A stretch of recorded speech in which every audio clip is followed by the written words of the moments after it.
Details చూస్తే రేపు ఉదయం 10 గంటలకు ఏపీ కేబినెట్ తొలి సమావేశం జరగనుంది. ప్రభుత్వ ప్రాధాన్యతలపై సీఎం చంద్రబాబు దిశానిర్దేశం చేయనున్నారు.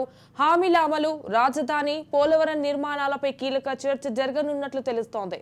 8 శాఖలపై శ్వేతపత్రాల విడుదలపై చంద్రబాబు నిర్ణయం తీసుకున్నట్లు పార్టీ వర్గాలు తెలిపాయి. ఏపీ ఆర్థిక పరిస్థితిపై ప్రత్యేకంగా మంత్రివర్గం చర్చనుంది. అయితే గత ప్రభుత్వ అవినీతిపై విచారణ చేపట్టే అంశంపై కీలక చర్చ జరగనున్నట్లు తెలుస్తోంది.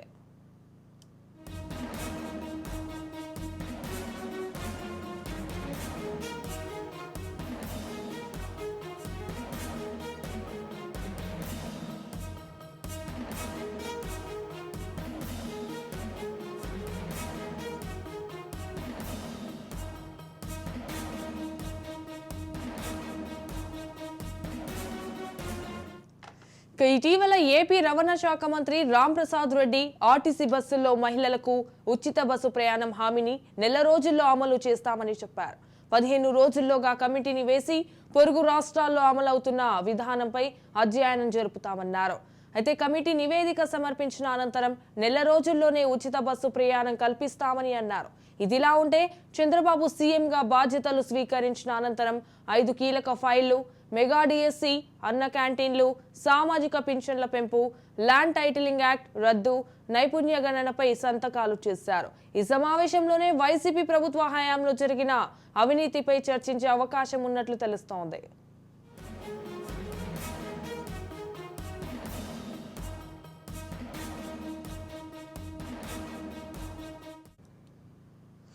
రైట్గా దీనిపై మరింత సమాచారం మా ప్రతినిధి శ్రీనివాస్ ఫోన్ ఇన్ ద్వారా అందిస్తారు. శ్రీనివాస్, చెప్పండి. ఆర్టీసీ బస్సుల్లో మహిళలకు ఉచిత బస్సు ప్రయాణం హామీని నెల రోజుల్లో అమలు చేస్తామని చెప్పారు అన్నట్టుగా తెలుస్తోంది. దీనికి సంబంధించిన మీ దగ్గర ఉన్న అప్డేట్స్ ఏంటి శ్రీనివాస్?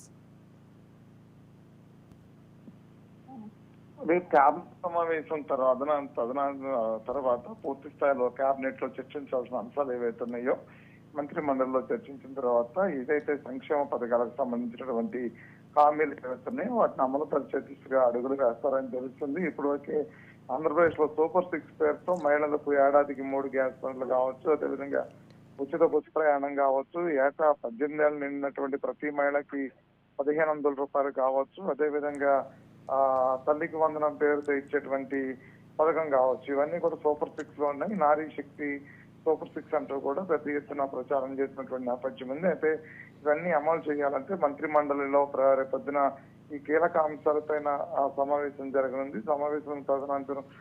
సమావేశం తర్వాత ముందు మొదటిగా ఉచిత బస్సు ప్రయాణం అనేది ప్రకటించేటువంటి అవకాశం ఉంది. అంతేకాకుండా మద్యం పాలసీలో తీసుకురావాల్సినటువంటి విధానాలకు సంబంధించిన అంశాలు, అదేవిధంగా అంటే రాష్ట్రంలో మనకు సంబంధించి ఎన్ని శాఖలు అయితే అన్ని శాఖలకు సంబంధించినటువంటి అన్ని అంశాలని రేపొద్దున చర్చకు రానున్న పరిస్థితి అయితే కనిపిస్తుంది. అయితే ప్రధానంగా పోలవరం, అదేవిధంగా అమరావతి నిర్మాణాలకు సంబంధించిన అంశం, దాదాపుగా 8 అంశాలను రేపొద్దున చర్చ తీసుకొచ్చేటువంటి పరిస్థితి ఉంది. అయితే 8 అంశాల మీద చర్చ ముగిసిన తర్వాత మరొకసారి ఆంధ్రప్రదేశ్ శాసనసభ సమావేశాలు పూర్తి స్థాయిలో కొద్ది రోజులు నిర్వహించాలని చెప్పని అనుకుంటున్నాడు నేపథ్యం కనిపిస్తుంది. అయితే ఈ చర్చ తర్వాత ఎప్పుడు మళ్ళీ శాసనసభ సమావేశాలు నిర్వహిస్తారు. అలాగే ఇప్పటి వరకు కూడా సంక్షేమ పథకాలకు సంబంధించినటువంటి హామీలు ఏవైతే ఉన్నాయో అవి ఎప్పుడు బిల్లులు ప్రవేశపెడతారు, ఇప్పటి వరకు కూడా సంతకాలు పెట్టినటువంటి ఏవైతే కీలక ఫైల్స్ ఉన్నాయో వాటి మీద ఆమోదం తెలపాల్సిన నేపథ్యం ఉంది. అటు ఆమోదం సంబంధించిన అంశాలు